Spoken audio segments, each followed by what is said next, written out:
आज जंगल में रामकली जी की पड़ोसनें उनसे मिलने आई हैं। लो काकी, हमारे फ्रिज का ठंडा ठंडा पानी पियो। यहाँ जंगल में फ्रिज कहाँ से आया? बहन, हमारे घर में fridge, washing machine, table, bathroom सब है जंगल में ही। हम तुम्हारी तरह अमीर नहीं हैं। लेकिन मेरी जुगाड़ू बहुओं के कारण सब पॉसिबल हो गया। मेरी तरह आप भी यही सोच रहे हैं ना? आखिर ये लोग जंगल में क्यों रह रहे हैं और जंगल में इतनी सुख सुविधाएं आई कहाँ से? चलिए, अब तो ये स्टोरी देखने के बाद ही पता चलेगा। 4 दिन से बारिश रुकने का नाम तक नहीं ले रही। पहले घुटनों तक पानी था, अब तो कमर तक हो गया। माँ, अब हमें रहने का कोई जुगाड़ ढूंढना चाहिए। हम ज्यादा देर तक यहाँ नहीं रह सकते। घंटों से ऐसे पानी में खड़े खड़े अब घुटनों में दर्द हो रहा है बेटा। ये बारिश रुकने का नाम नहीं ले रही। इस पानी से पैरों में सड़न होने लगी है। हमारे इस एक कमरे के घर में तो छत भी नहीं है, वरना छत पर ही बैठ जाती बारिश की रुकने तक। यहाँ जल का स्तर बढ़ते जा रहा है। इससे अच्छा हमें अपने पड़ोसियों से मदद मांगनी चाहिए। शायद कोई मदद कर दे। बहू बिल्कुल सही कह रही है। पड़ोसियों से मदद लेनी चाहिए, क्योंकि इससे घर में इतना पानी भर गया कि यहाँ रुकना खतरे से खाली नहीं। फिर सभी घर के बाहर निकलते हैं, जहाँ कमर तक तो नहीं लेकिन घुटनों तक पानी भरा हुआ था।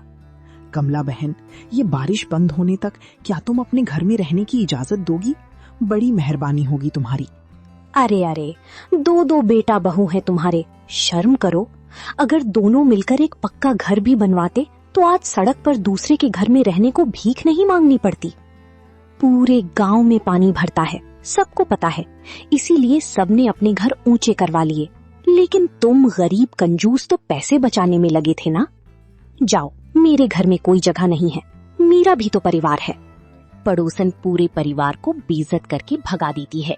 रोइए नहीं माँ जी, आज दिन बुरे हैं तो हर जगह से ठोकरें मिलेंगी।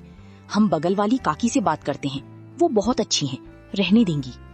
फिर सभी पड़ोसन दुलारी के घर जाते हैं। दुलारी काकी, बारिश के कारण हमारे घर में पानी भर गया है।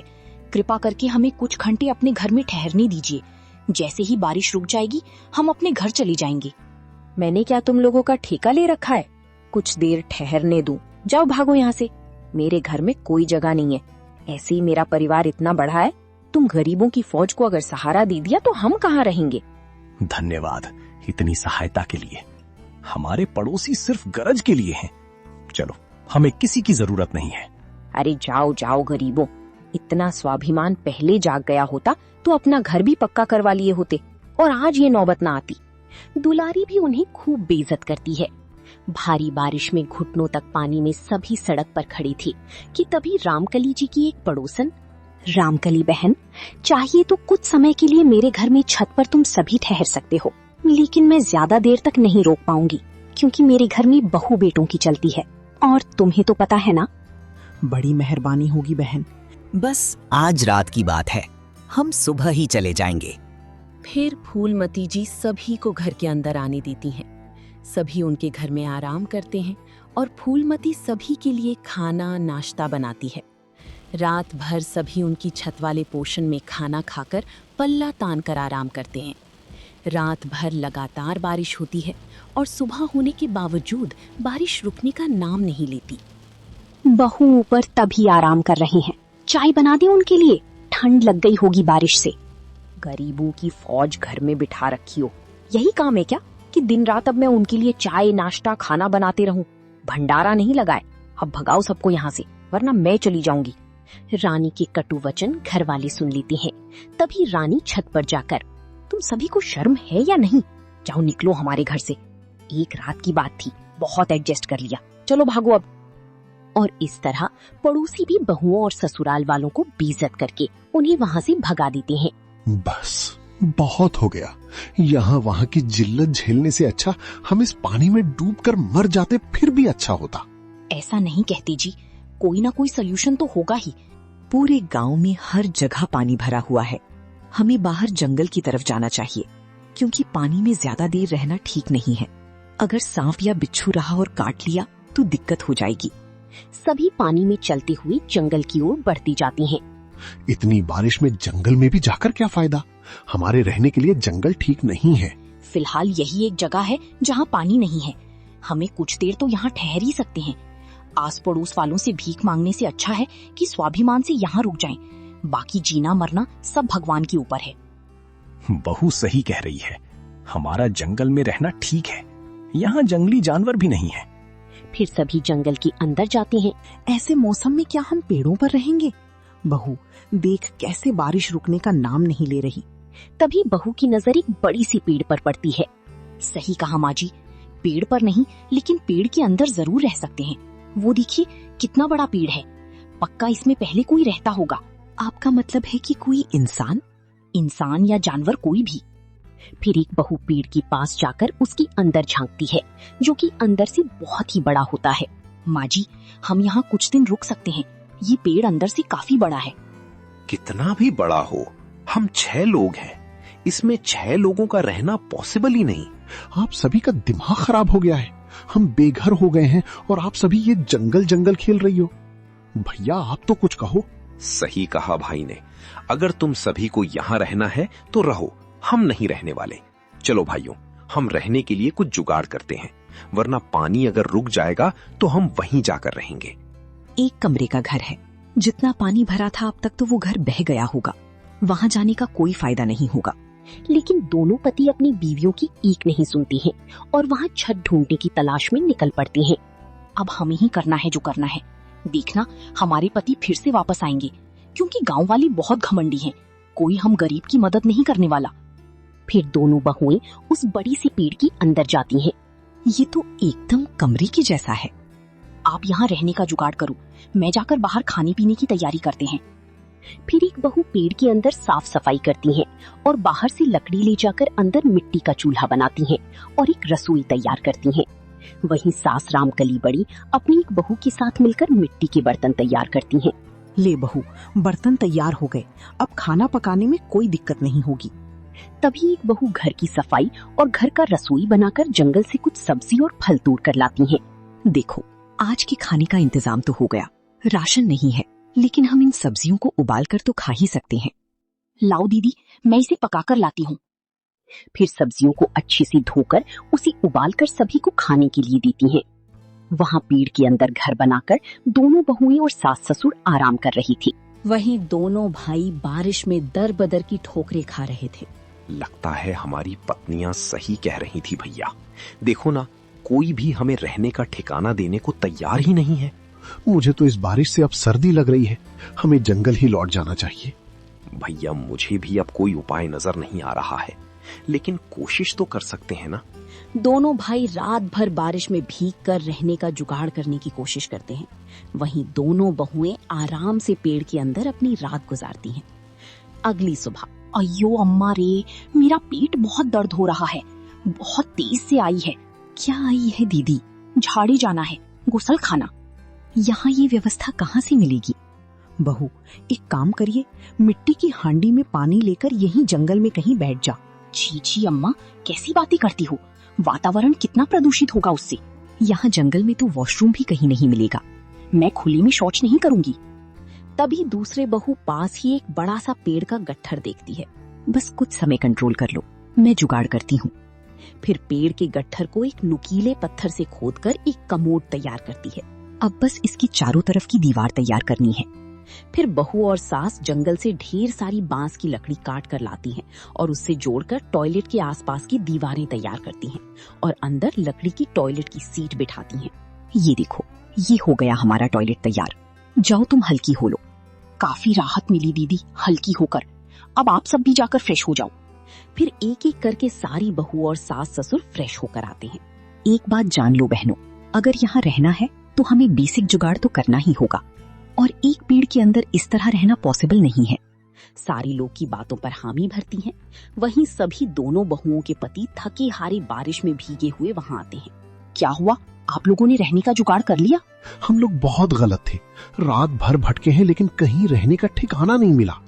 इसीलिए कहती हूँ यहीं सब लोग रहो, मिलकर रहेंगे तो सब हो जाएगा। ये टॉयलेट किसने तैयार किया? हम सारे लोगों ने भैया। आप सभी फ्रेश हो जाओ, तब तक हम खाने पीने का इंतजाम करते हैं। दोनों भाई बारी बारी से पेड़ से बने टॉयलेट में फ्रेश होने के लिए चले जाते हैं।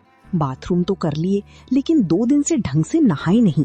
बहू, अगर ऐसे ही नहाने का कोई जुगाड़ हो जाता तो मजा आ जाता। वैसे भी ऐसे खुले में नहाना अच्छा नहीं लगता, और बिना नहाए कितने ही दिन रहेंगे।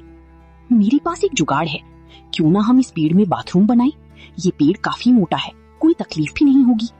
अजी, आप ना शावर और नल लेते आओ और एक लंबी पाइप भी लेते आना। हम पाइप डायरेक्ट नदी में डाल देंगे, वैसे भी नदी बगल में ही है। ठीक है।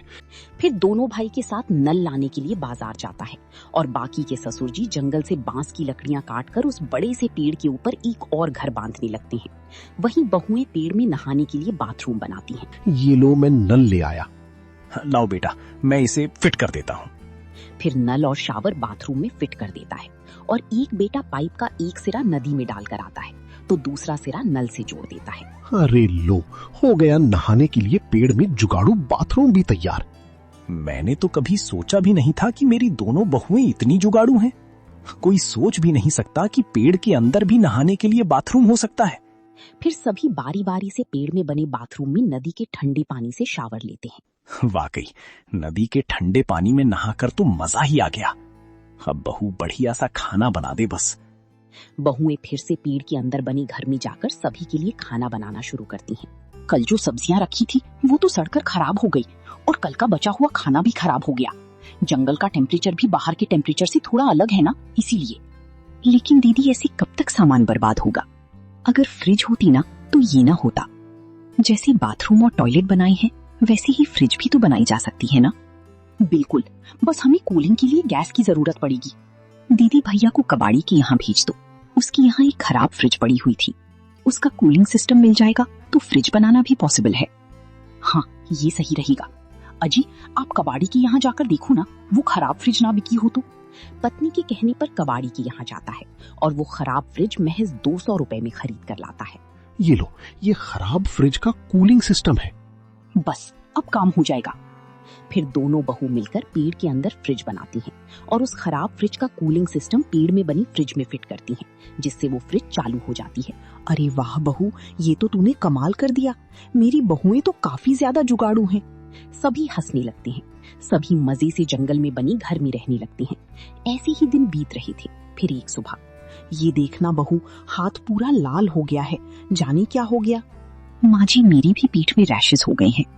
मुझे लगता है पीठ के अंदर खुरदुरी लकड़ियों पर सोने की वजह से हो रहा है ये सब। हाँ, मेरे भी पूरे शरीर पर लाल लाल हो गया है। दीदी, क्यों ना हम जंगल में जो कटे हुए पेड़ों की जो गट्ठर है उससे बेड बनाएं, वरना ऐसी ही शरीर लाल होती रही तो डॉक्टर का खर्चा बढ़ जाएगा।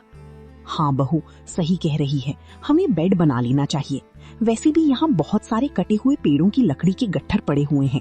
फिर दोनों बहुएं मिलकर अपने पतियों की मदद से पेड़ के गट्ठे से बेड तैयार करती हैं और रुई के पेड़ से रुई निकालकर उसका तकिया बनाती हैं। अरे वाह मेरी बहुओं, जियो, तुम लोगों ने तो कमाल कर दिया। गांव के घर में तो कभी हमें इतनी सुख सुविधा नहीं मिली जितनी यहाँ है। आप लोगों की जुगाड़ के कारण ही ये सब पॉसिबल हुआ। अब दोनों बहुएं पेड़ से बने घर में खाना बनाती हैं और उनके पति जंगल में लकड़ियां काटती, जिससे उनका गुजारा होता। हमारी रोजमर्रा की जिंदगी तो अच्छी बीत रही है, लेकिन हमें कुछ ऐसा करना होगा जिससे हम कमाई भी कर सकी, ताकि आगे चलकर एक अच्छा घर ले सकी। आखिर कब तक हम यहाँ जंगल में लकड़ियों से बने घर और सामान के बीच रहेंगे? दीदी, इसके लिए तो मेरे पास एक आइडिया है। क्यों ना हम बाजार में लकड़ी से खिलौने बनाकर बेचें और लकड़ी से अलग अलग तरह की वस्तुएं। इससे हमारी कमाई भी शुरू हो जाएगी और हमारे पतियों की मदद भी। हाँ, जुगाड़ तो काफी अच्छा है। अब दोनों बहुएं सुबह जल्दी उठकर पहले अपना काम निपटाती और जैसे ही हर काम से फ्री होती तो खिलौने बनाने में लग जाती।